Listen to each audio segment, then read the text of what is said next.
launching downfield, underthrown and intercepted. Keely Ringo has an escort down the sidelines.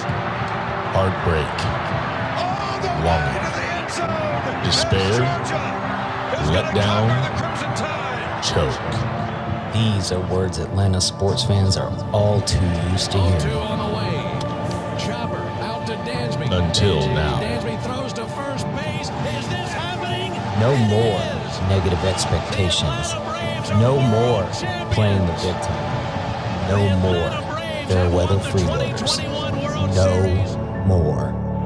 38-yard field goal by Morton Anderson. The hold, the kick, it's on the way, it's up and good. The Falcons are going to the Super Bowl. The Falcons are going to the Super Bowl. From the Mesmerized Studios in Woodstock, Georgia, Believe Entertainment proudly presents Believe in Atlanta Sports with your hosts, Robert Taylor and the Commissioner, Mark Rich.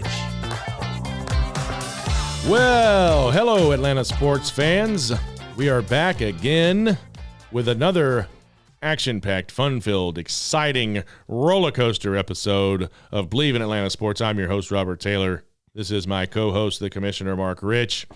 And man, you know, we do these things on certain days of the week, usually Mondays and Thursdays, and we'll record one or two, you know, each day. And I always forget to bring an extra shirt, but wardrobe showed up today, so I don't have to wear the same shirt again. Moving up in the world, we got wardrobe. When I say wardrobe, I mean Tim Cahill, the owner here, but he had a swag bag, and he hooked me up. It's the Woodstock Summer Concert Series. It's a cool little amphitheater. I didn't realize how many people it held. I thought it was just like 1,000 or something, but it's like well over 6,000 people that can. It's big. Yeah, I think it expanded some from when they originally built it, though, because I remember seeing them build it and the finished product. And I drove by the other day, and I was like, damn, like I think it got bigger. I think that it went over so well, and they were kind of, you know, found the funds to expand or whatever they did. Point being, it's a really cool little amphitheater. I have yet to go there and check it out. Tim just showed us some great video that they do. I think pretty much any band that plays there, they've got the drones and the cameras, and they've cornered the market on the media aspect of those concerts. So I'm going to get down there one day and see one. Lord only knows when, but this is not a music concert podcast, although I'd like to do one day, because as much as I love sports, I love music, maybe even more or equally. I don't know, probably more. It's hard to say. Depends on what day of the week it is. But this is going to be a shorter episode simply because we don't have a lot of time left on our cameras, and you wouldn't get to see our beautiful, shining faces if we did it any longer than about 37 minutes, I think, is what we got today. Episode 19, the blackout. Yeah, hey, I mean, I got mine on. Where's you're wearing red? I didn't know. I didn't know. Yeah, you didn't get the memo about the blackout episode. Yeah, wardrobe came late. But, you know, last time we were with you guys, we talked a Falcons game against the Seahawks. We talked about Georgia. And it's honestly, this is a shorter episode because we got a little bit of Hawks, because the preseason starts on October the 6th. They had a media day, which Mark's going to handle. Unfortunately, I don't think our virtual credentials covered that one. I didn't get an email. Mark called me about it. I think they're still kind of ironing out exactly how that's going to go down as the season begins to get closer. But, hey, we're in there. We know we have them. We are on a mailing list. I'll reach back out. But, again, just not a lot because we went so heavy on the Dogs and Falcons. You know, the Braves season is winding down, but it's kind of been status quo pretty much. There's been some changes, but it's kind of the back and forth. Braves got the crap beat out of them by the Phillies. But then the Mets lost to the A's, and then the Mets beat the A's, and we beat the Phillies in 11, and we got the Nationals for 3 starting tonight. But after that big series that I've been talking about, that collision course that is very well could decide the NL East crown, but also those 3 games, I said it before, those are not garbage games anymore. The Nationals and the Marlins both could play the role of spoiler, and we play the Marlins.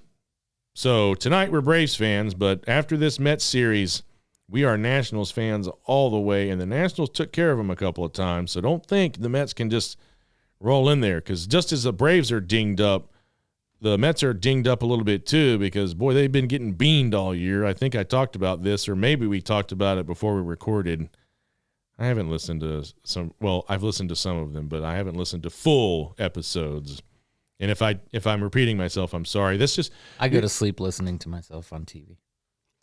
Well, I need to get better at it. It's just been so busy, man, trying to finish up with school and, yard work, housework, regular work. Work. Which, by the way, if you ever come, don't let me get lost here. I'm going down one of those side roads that we're famous for. If you ever go to Publix, when you order your sub, please try to speak a little louder than this when you say, I would like a foot long. But also know what you want too.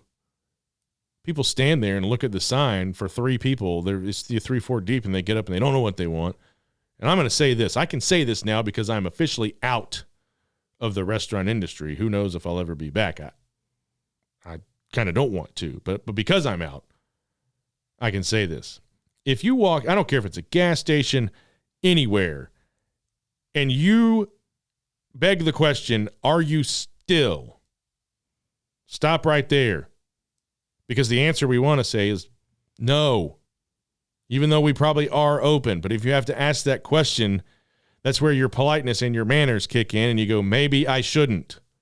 Because, you've broken down. There's nobody in there. It's late. You're maybe open for another half hour. Are you still go away? Everyone in the whole place wants to tell you that, by the way. I'm just letting you in on a little secret. The bartender, the deli guy, the bakery person, the gas station attendant, they all want to tell you no, go away. They all make fun of you and say you should probably know better. So just a little nugget there. Of the 13 hours we were open, you chose the last 4 minutes. Yeah, to show up. If you, I'm just giving you a little hint. Are you still? No. Answers, of course, yes, but the answer really is no. So get out. Yes, with a sigh. Yeah, I guess. We don't like you. No one likes you. I'm just saying, you're probably a great person, but in that moment, no one likes you. You are not a friend. So, bring me back. Reel me back in, Mark. Where is I? Come on, Braves, Mets. All right, Braves, Mets. So, dinged up. I'm pretty sure Scherzer is back, on the list. Spencer Strider, oblique injury. They said it was a little worse than they had expected. How bad, I don't know. I know there's like different degrees and grades of sprains and strains. He's done for the season. It's fine. He had a phenomenal season. I vote Rookie of the Year just because of I said this last episode of the things he accomplished, the 16 strikeouts, the 200 innings, 200 strikeouts in the fewest innings with the fewest hits allowed. I think it finally ended up at like 86, 87. So he's my vote. Will he be back for the playoffs? I'd like to think so. We've got 9 games for him to rest up. They haven't said anything about it yet, but it was insinuated that we're shutting him down for the rest of the regular season. Yeah, no, he's done. Yeah, will not pitch again. We're just shutting him down for the rest of the regular season. We're not telling you he's out until next year. Yeah, it's one of those things too, though. Like, does he re-injure it in the first round of the playoffs? How important is winning that division now? Home field advantage. All kind of the new playoff structure. And again, we've tossed this around a few times. We've bantered about it. Do you sort of pull back and concede and say, because we're a game and a half out, right in the thick of it. We've got 3 games with the Mets, but Acuna's still hampered by nagging injuries. It's stiffness, it's soreness, it's this, it's that. But everybody is. It's a long season. So do you start to, is it chestnut checkers kind of thing? I was telling my brother out in California about this via text the other night. Like, what do you do? And I kind of said, screw it, man. We have a bunch of NL East crowns. You said you wanted to keep the streak intact. I'm like, hey, man, the bigger picture here is a deep playoff run, and let's go back to back. That would be great. It's been a while since anybody's gone back-to-back, but the Braves have never been back-to-back world champions. We've never had that in this state. I would love to, boy, man, just run it back with the Braves, run it back with Georgia, back-to-back champions. It's going to be tough, but that's what I dream about. That would be crazy. I want to press the dream button, but it didn't work last time, so I don't want to. Magical. And then we got nothing. We've lost the magic, man. We've lost the magic. We'll figure out what's going on. I think it's probably one of these guys. Hey, let's play with some buttons. Why not? Have at it. Do it again. There we are. Yes.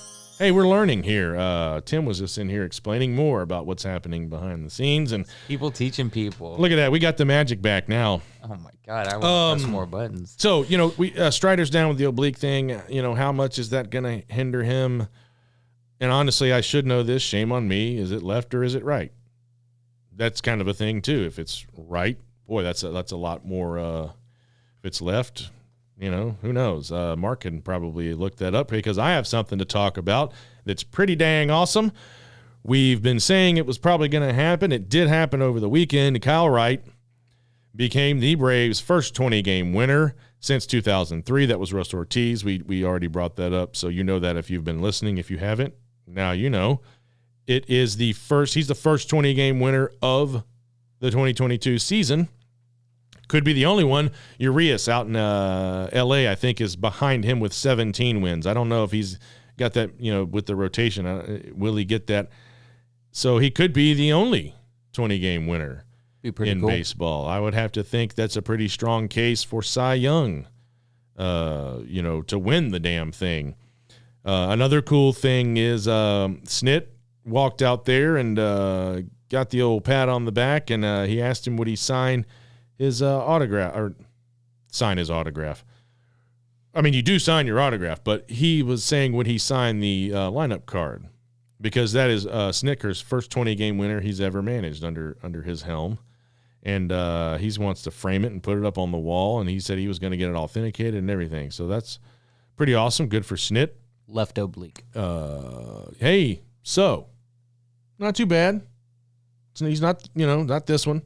So that bodes well for us. I'm not, I think the biggest thing, and we'll get to it in a second, is Olsen. We'll talk about that in a second. But, Snit also said, for Kyle Wright, he's kind of struggled to kind of rack up some wins over his first several seasons in Major League Baseball. So for him to come out and be a 20-game winner, of course, you don't ever want to be that guy, but let's just hope let's hope he's consistent with it. Let's hope. I mean, it seems like he's found his groove, and I've said it all along. Max gets the shine, but I think he's the ace of the staff. Max just flying under the radar. Yeah, if that's even a low real key thing for a 20-game winner. And Olsen, let's get on Mr. Olsen. He's even said it. Man, he is in the worst slump of his career ever at any level. It's bad. It's really bad. But I was watching some games the other night, and I noticed, and I'll try to give you the best visuals I can. You've seen some games this year. He usually had that kind of down here, and he would, you know what I'm talking about? Yep. Well, I was watching him bat the other night, and his hands are. Now, I don't know that did Seitzer do that? Did he change his swing? Or is that something they're going to see on film? Because that's the first thing I said.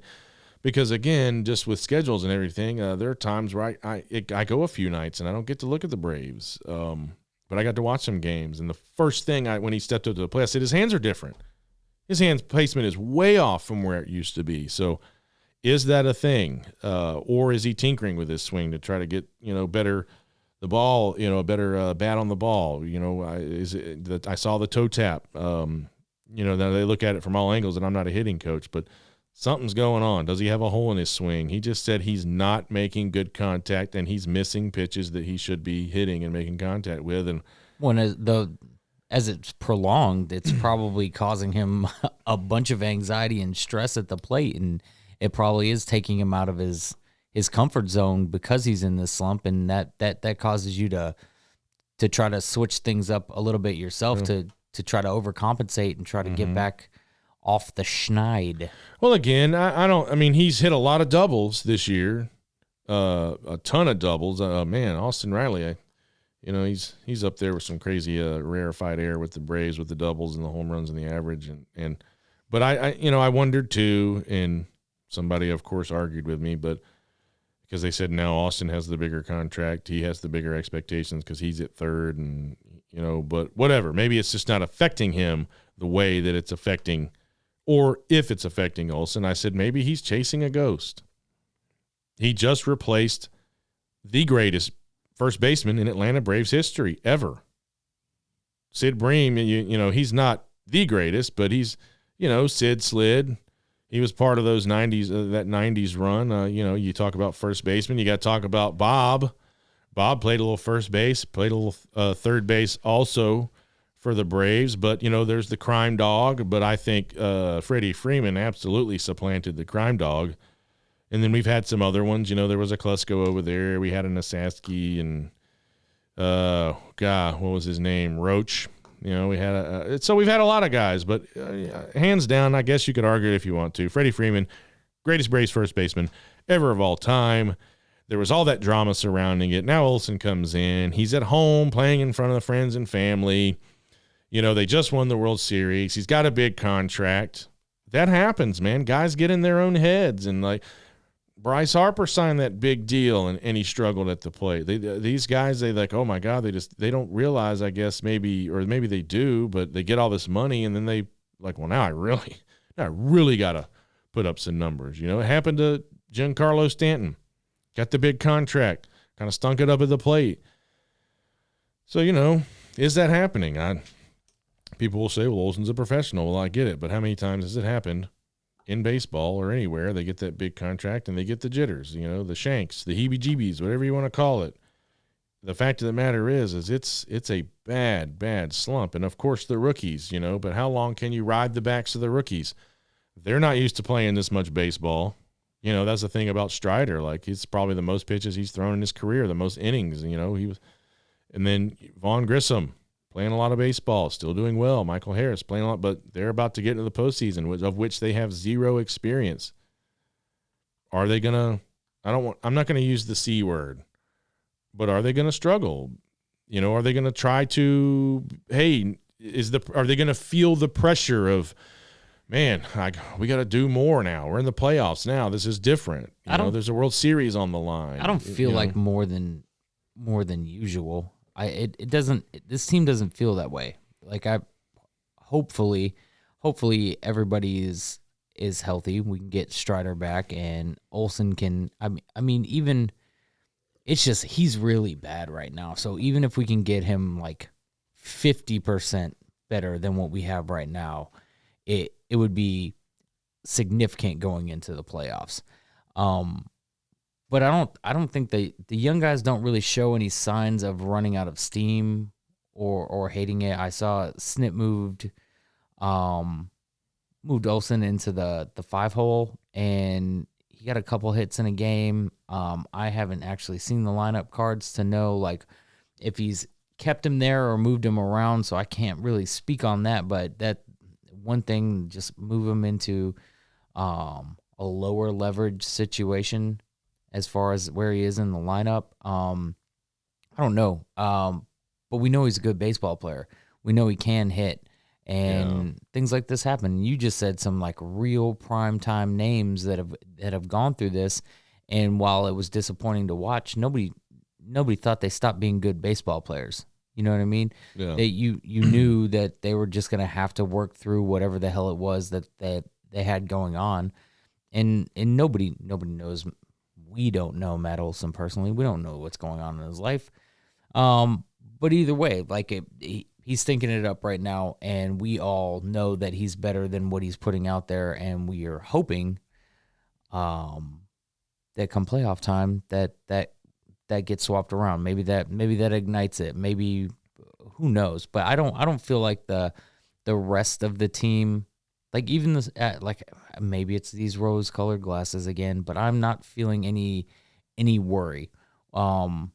If you find out later down the road that Spencer's not going to be available for the playoffs, then worry will set in. That's a big deal. That's a That would be a huge loss. Yeah, no, he's going to be there. He's a gamer. Sure. He's resting.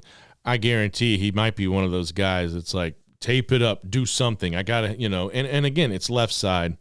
I'm not worried about that. And it's playoffs, man. When the season ends, guess what everybody's batting average is? 0. Big old goose egg. It's, the whiteboard. It's a clean slate. Hit reset.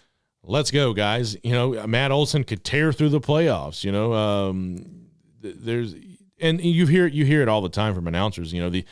All sports, no matter what it is, these young guys just don't know they're not supposed to be this good. These young guys just don't know. But a lot of times they get a harsh dose of reality. Hey man, I don't know, man. Me. I'm just like the season. I go up and down, back and forth of, well, Strider's dinged up. Okay, it's left side. Acuna, what's he going to be able to do? Olsen, I'm a little worried. I don't want to say I don't have confidence, but today on September 26th, man, it's going to be, boy, if we win the big one, the big enchilada, it's going to be tough. It's going to be tough. But other players and other teams are facing the same slumps and dings and dents and scratches. And that's the thing. We were focused directly on the Braves. So all this stuff is much bigger to us. And in the grand scheme, everybody else is dealing with some similar things. So we're not like the only team out there that's going through this. So I'm not worried at all yet. There are some things you'd like to see tighten up going into the playoffs, and you definitely want to make sure that your best players are able to play and that you're healthy rolling into the playoffs. But I don't think there's time. I don't think right now is the time to worry about it. I think it's time to worry about beating the hell out of the Nationals and going in and stealing some games back from the Mets when they come here. Yeah, so just looking at the time, too, people always say we need to work on our segues, but I'm just straight saying we are on a time crunch today. We're on a time crunch today, so we're moving on. Like I said, it is what it is. We're in a battle with the Mets. We've got 3 games coming up later this week. I'd love to see a sweep. Man, I'd love the Braves to sweep the Mets, sweep the Marlins, and take the title. But if they don't, oh well. I know they'll get a little time off, and you start setting that lineup and who your starter is going to be in game 1. Bibbity bobbity boo. Hawks basketball. What the Hawks about to do? So they're going to start soon, like I said, October 6th. But I was just reading here. This is pretty crazy. They're going to the Middle East for 9 days. Abu Dhabi. Yeah. So they're going to play the Bucks and some other teams, and 2 games versus the Bucks over there on the 6th and the 8th of October. Then they come back, play Cleveland in Cleveland on the 12th. Last preseason game is against the Pelicans in Birmingham, Alabama, and that's on the 14th. Your regular season starts on the 19th against Houston at home. That's a Wednesday.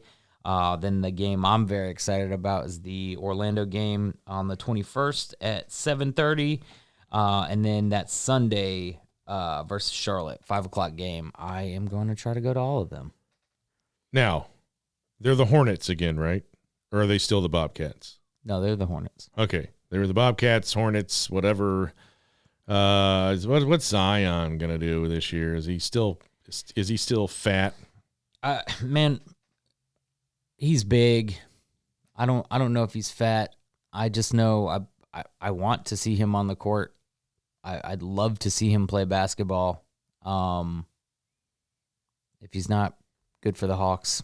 I mean, so far he's kind of turned out to be what I said he was going to be, which was a bust. Well, and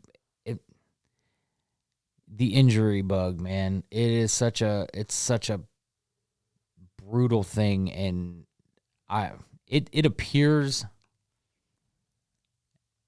to a lot of people that he might not care. It's been well said that some of his injuries are because, well, he's fat. Yeah. You're not taking care of yourself. You're not doing what you need to do. You're not eating right. So train better. We'll see. Work harder. I hope he's not a bust. I think I think he's great for the NBA. But yeah, we'll have to see what he actually is and how long he lasts, and hopefully he gets to play a full season and it's a non-issue moving forward. And that was some stuff that he just had to deal with early on in his career, and then the rest of his story can be written. But for right now, everybody's just always kind of wondering if he's going to be out there or not. And kind of, I guess maybe the biggest storyline or the biggest talking point headed into the season is Nate McMillan, Trae Young. The storyline is they need to be better at communicating with each other and what they want to do and how they want to go about doing it and building that relationship. You said he flew out to Norman and met with Trae, and McMillan says he wants to see Trae become more of a leader in the locker room. I always want to say clubhouse, but that's just baseball. It's just the clubhouse in baseball. It's the locker room everywhere else. But in the locker room and on the court, and McMillan's like, he just turned 24, so still a very young man. And he's like, he was kind of thrust into this role. He inherited it. So it's going to be interesting to see how Trae grows over the season, because he is, without question, the face of the Hawks franchise, number 11.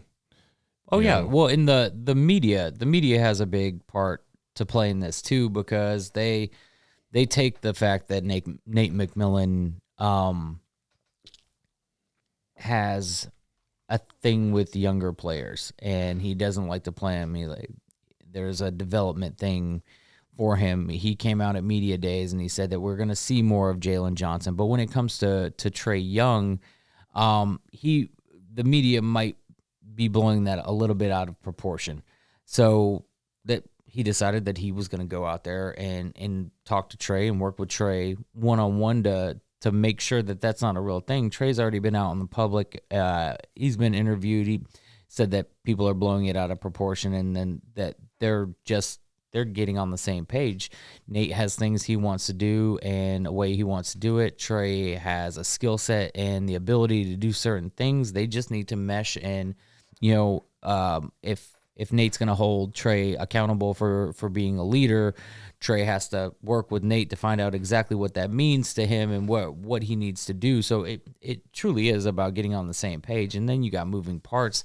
You added a new player. I like listening to John Collins at media days.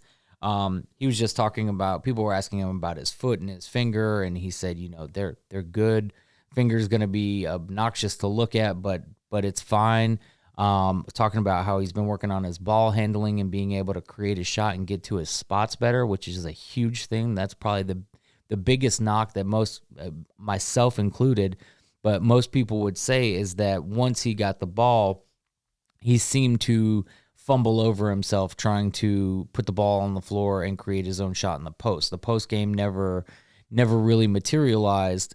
He's a good shooter.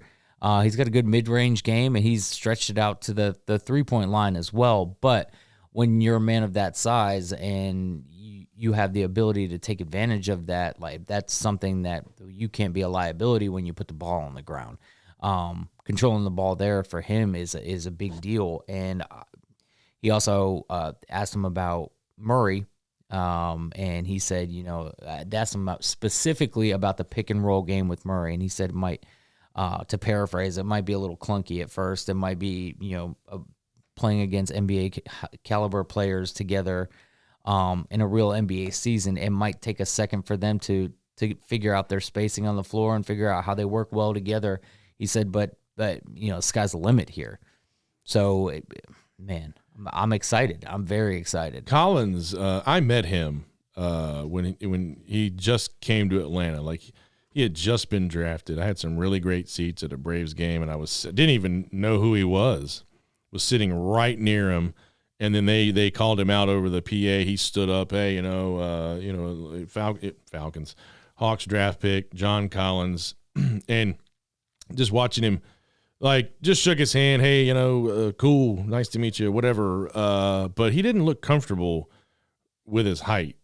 Some of those young guys, and I don't know how fast he grew, but he just looked, and even watching him play a while back, he looked at times kind of like a giraffe on roller skates. Not that that's a bad thing. It's just he didn't look like he was fully, comfortable with his body or, in a way. So, well, and that's the thing. You see that from time to time in people in general, but you can you can tell, like, you have some, like Magic Johnson's like a 6'10" point guard. You know what I'm saying? Like in that frame, like Ben Simmons, big dude, 6'10", plays point guard. They run the same. And I feel like when you look at John Collins, and maybe he hadn't like filled out because it did look like he was kind of stretched out. And maybe his game that he wants to play, like maybe his body size or his size doesn't translate there, or maybe he's just like getting comfortable. Who knows? But I do understand what you're saying. I feel like he's gotten it together. I think there's a few aspects on his game that he's been working on, including shooting and ball handling. In the ball handling, if you're not comfortable with it, that's a quick way to make you look awkward. Yeah. So when you're putting the ball down on the ground, it makes you look clumsy. It makes you look, and he has oftentimes when he has the ball and he's trying to create on his own, he does look clumsy. He does turn the ball over sometimes. So if that's what he's working on, fantastic. But it's great to hear, and you won't see or know anything until the games get here. And we'll go way more in depth on the Hawks. We literally don't have a sample size on this new team. We're about to get some preseason footage. We're about to see, what they do against the Bucks in Abu Dhabi. And I know it's preseason, and on this show, we like to temper your expectations with what you see in the preseason. Basketball's a little different, though. You get to see guys out on the court, and it's a little bit bigger of a sample size because of how the game itself is played. But yeah, I mean, we have a few weeks 3 weeks until we get the regular season up and going, and then we'll know a whole lot more about this team. But everybody seems to be, excited. Media days are talking about Onyeka Okongwu and how he feels like he's really, leveled up yet again in the offseason, full offseason, healthy offseason. He's excited. I'm excited that he's excited, because that guy, I envision all these different scenarios with all these different like lineups on the court at the same time, and we have like so many different ways we can play other teams, and we have ways we can be a problem for different teams and match up well with them, and by interchanging pieces. And you always kind of have to hope that Trae Young is the leader of this team, and whether he excels in that role or not yet, we must be reminded that he is 24, and Nate McMillan's working on it. He knows what that is. And everybody else, now you have Dejounte Murray to take a little bit of the pressure off of him. So, like, being a leader and having the weight of the world on your back, which is what it's felt like for the last couple of years for him, it's going to be different now. So being that leader on the court, you're going to have a release valve. You're going to have somebody to take a little bit of that pressure off for you.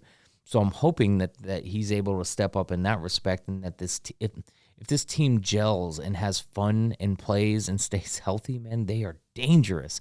In an East that they're talking about all the other teams and all the other moves that other teams have made to get better, and what's going on, and how the East is tough. It's not an easy win anymore. As a Hawks fan, I'm not afraid. You got tough teams. You got Philly, you got Milwaukee, you got Boston, you got New Jersey. You have tough teams in the East, but we are not built to have to be afraid of them. No. But we'll see. Capella's excited and talking about wanting to be one of the best defenders in the league. People are saying what you want to hear in media days, but like, I've seen these guys talk. I feel like I can believe them when I'm hearing them say this stuff this year and going into this year, and you can actually hear excitement in their voice. It's hard to fake true excitement. So when I listen to them, I actually hear that excitement. And again, that excites me. Yeah, Hawks are going to be better than they were last year. I'd like to see Collins put on a little more weight. He's a string bean, 6'9", 235, which I'm 6'4", and I've weighed 235 before. So that extra 5 inches goes a long way. But I love John Collins. He's one of my girlfriend's favorite players. And the argument, not the argument, but it's been stated that Young has been he's been a great lead by example guy. And for the record, he says, and McMillan says, our relationship isn't rocky. We're just trying to get better. We're trying to improve. yeah. And the thing is that they're saying is he needs to be a better vocal leader.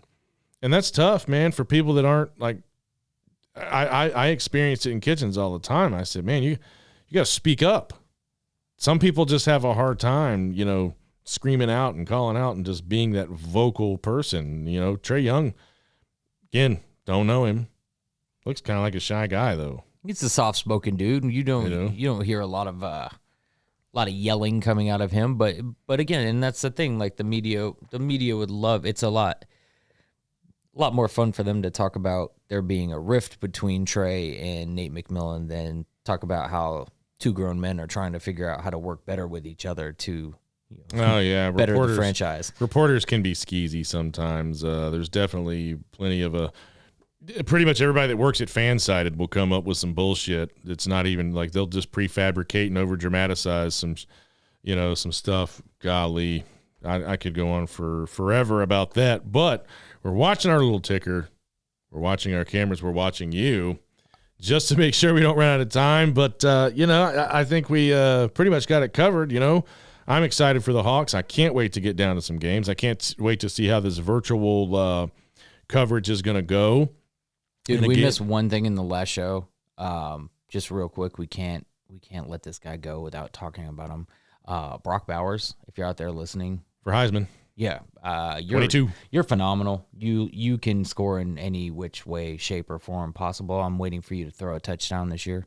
There are plenty of people that now worship at the altar of Brock Bowers. He's a phenomenal talent. He's going to be a phenomenal NFL talent. We're phenomenal talents at podcasting. We like to think so anyway. We hope you think so too, because, like one of our episodes says, can't stop, won't stop. Still so much we're getting better, just like the Hawks are going to be better. The Falcons are going to get better. We're getting better each time we sit down. So much cool stuff. The wheels turn a little slow, but, man, things are happening for this show. Great graphics, just guests, all kind of fun stuff. We just want you to be along for the ride. We didn't get to talk about our event coming up, but Wednesday the 28th, Gustin Zackworth. Then I'll be down walking for cancer 30 miles over the weekend. We'll be back with more episodes on Monday. But until then, Atlanta, enjoy the weekend. So much going on. Mets, Braves, Falcons, Browns at home. Dogs are playing Missouri on the road. At night. Hawks training camp is heating up and getting started. So it's a whole whirlwind of fun stuff. So behave yourselves, Atlanta. Stay out of trouble. We'll see you next time. Do you believe?